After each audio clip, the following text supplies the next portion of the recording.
여러분 안녕하십니까. 미소녀 전문 채널 베지타맥스 피규어입니다. 11월 첫째 주 새로 나온 제품 중에 눈에 띄는 제품들을 살펴보도록 하겠습니다. 첫 번째 제품은 미토스에서 만든 8분의 1 스케일 지프트 플러스 붕괴 스타릴 더 헤르타 라이브 버전입니다. 매니아하우스와 호비랜드 푸치에서 가장 저렴한 가격 58,000원에 예매 중이고요. 내년 5월 중에 나올 예정이네요.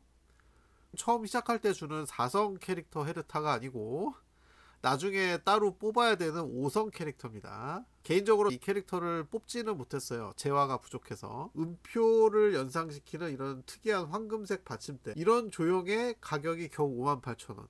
정말 미토스라는 회사 대단하지 않습니까? 제가 알기로 미토스는 저렴한 제품들도 많이 만들지만 고퀄리티의 고가 제품도 함께 만드는 회사거든요. 이 또 헤르타의 검스 각선미도 상당히 잘 표현한 제품이 되겠어요. 다만 여기 한자하고 영어가 덮어쓰기로 표시되는 거는 보기가 그렇다. 어쨌거나 저는 이 제품을 100% 구매할 예정입니다. 다음 제품은 애니메스터에서 만든 뉴럴 클라우드 강우 연진빛 물결, 거의 대부분의 사이트에서 동일한 가격 72,000원에 예매 중입니다. 쇼핑몰에 들어가면 보통 그 캐릭터의 얼굴 부분을 썸네일로 만들잖아요. 만 보고는 사실 패스할 뻔했던 제품이에요. 눈이 개슴칠에 떠있고 분위기가 좀 묘해가지고 그랬는데, 그 무릎 꿇고 앉아있는 바니걸 의상인데 이 하체가 굉장히 아름다워요. 그리고 이 제품을 사면은 이렇게 흔들흔들 움직이는 아크릴 스탠드가 같이 제공이 된다고 합니다. 이런 거 재밌죠. 캐릭터를 자세히 볼 것 같으면 요 각도가 제일 좋은 것 같아요. 등도 시원하게 파여있고 특히 맨발 반이 되게 귀하거든요. 가격이 저렴하기 때문에 저는 이 제품의 구매를 고려하고 있습니다. 자, 다음 제품은 미소녀 피규어는 아닌데 가져와 봤어요. 반다이에서 만든 SH 피규어 아트 초사이어인 트랭크스 미래에서 온 소년이라고 하고요. 현재 호비랜드 푸치에서 82,500원에 예매 중입니다. 이 트랭크스가 이제 처음 그 드래곤볼에 등장을 했을 때 기존의 사이어인들하고는 뭔가 다른 독특한 느낌을 가지고 있었거든요. 저도 트랭크스의 여러가지 버전 중에 이 미래에서 온 버전을 가장 좋아합니다. 관절이 드러나는 제품이라 보기는 흉할 수 있는데 2만원대 제품보다는 확실히 퀄리티가 좋아 보이죠.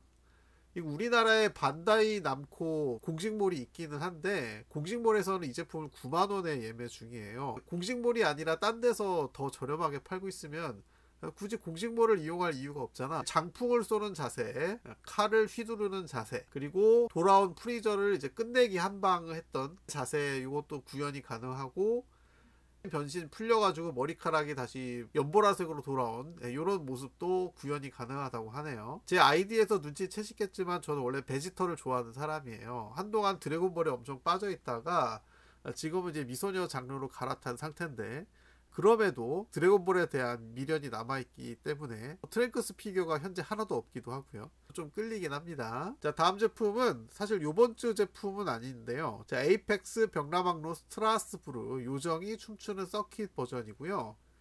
보시면 되게 비슷하죠, 분위기가. 근데 이 친구는 서 있는 자세고 이 친구는 쭈그려 앉은 자세고요. 오른쪽에 있는 제품은 4분의 1 스케일의 프링 제품입니다. 30만원대 후반 제품이고, 이 제품은 에이펙스에서 만들어서 그런가 가격이 상당히 매력적이죠. 대부분의 사이트에서 202,000원에 예매 중이고요. 뭐 사실 그 가릴 때는 다 가렸는데 유튜브 심의 때문에 자체 검열을 했습니다. 개인적으로는 서 있는 자세가 더 보기는 좋은데요. 이거는 이미 품절이 돼서 구할 수가 없는 상태예요. 앞에서 보면은 더욱더 노골적이에요. 뒷모습은 이렇고요. 벽라망로 제품들이 워낙 퀄리티가 좋다 보니까 계속 사다 보면은 장식장이 버틸 수가 없어요.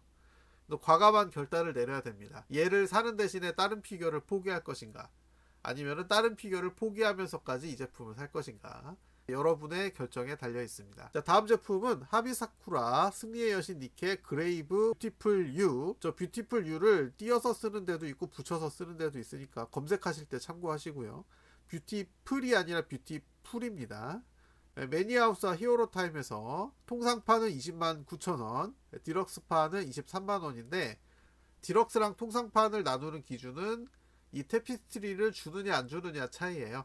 디럭스판에만 들어가는 가로 30에 세로 60에 이제 테피스트리가 있고, 요거는 통상판과 디럭스판 공통으로 들어가는 아크릴 스탠드죠.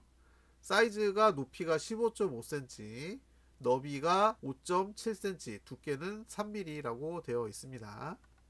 일러스트를 그대로 피규어로 잘 뽑아냈죠. 컨셉을 가끔 걸그룹들이 시도하잖아요. 저는 여성은 여성스러워야지 매력적이라고 생각하는 사람이고, 아무리 남자 옷을 입었다고 하더라도 감출 수 없는 여성의 매력이 드러나기 때문에 굉장히 멋있어요. 그리고 가격도 적당한 것 같고요. 복근에 있는 상처 같은 것도 리얼하게 표현을 했습니다. 다음 제품은 처음 들어보는 회사인데요. 인텔리전트 시스템즈라고, 마치 컴퓨터나 IT 회사 같은 이름이죠. 파이어 엠블렘에 등장하는 벨레스 아이스너 무희 버전이고요. 대부분의 사이트에서 25만 8,400원. 동작이 상당히 역동적이기는 한데 머리 색깔이나 의상이 전체적으로 어두운 톤이고 잘 모르는 캐릭터라서 매력이 잘 전달이 안 되는 느낌이에요. 자, 다음 제품은 유니온 크리에이티브에서 미나세 소라 일러스트레이션 바이 다니마루, 코믹스 아트와 ASL 몰에서만 현재 예매 중입니다. 치마를 들어 올려가지고, 물론 안에는 수영복을 입고 있어요.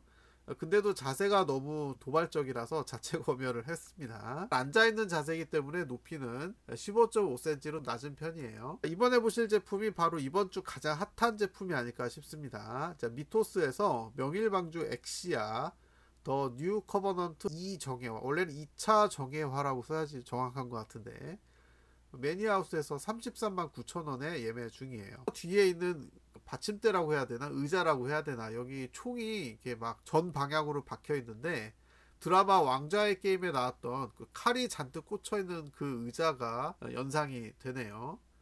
굉장히 화려하고 엄청난 조형입니다. 스태츄 치고는 가격이 저렴하지 않나 생각이 돼요.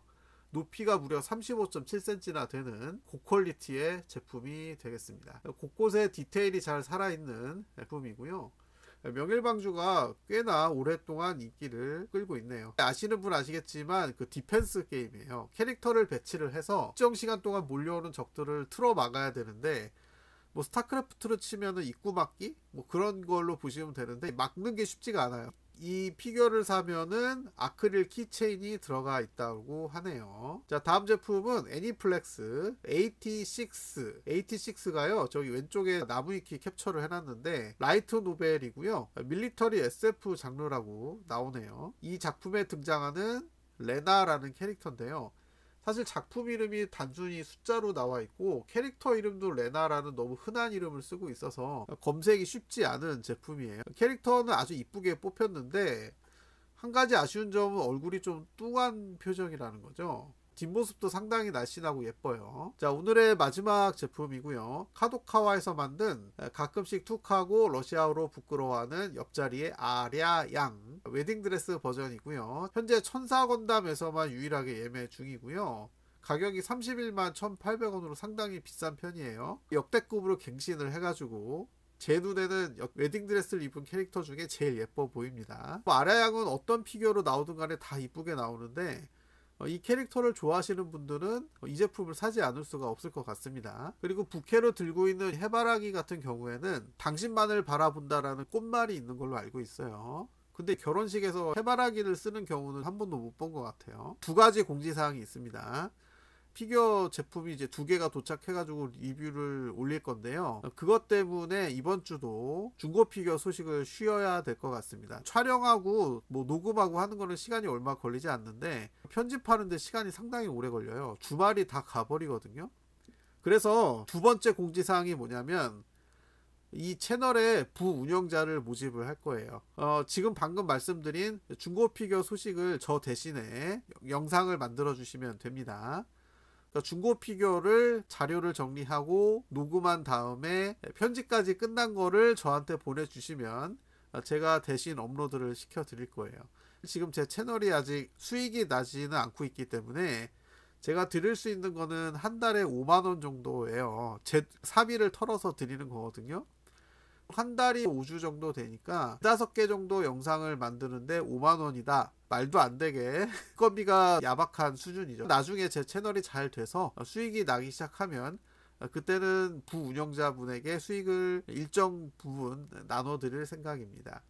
부운영자 하고 싶은 분 계시면 저에게 따로 이메일로 연락을 주시면 감사하겠습니다. 제가 어떻게 영상을 만드는지 노하우를 다 가르쳐 드릴 테니까 그대로 하시면 돼요. 편집 속도가 저보다 빠르신 분은 뭐 하루에 한두 시간 정도면 일을 끝낼 수 있지 않을까. 자, 그러면 구독, 좋아요 부탁드리면서 시청해 주셔서 감사합니다.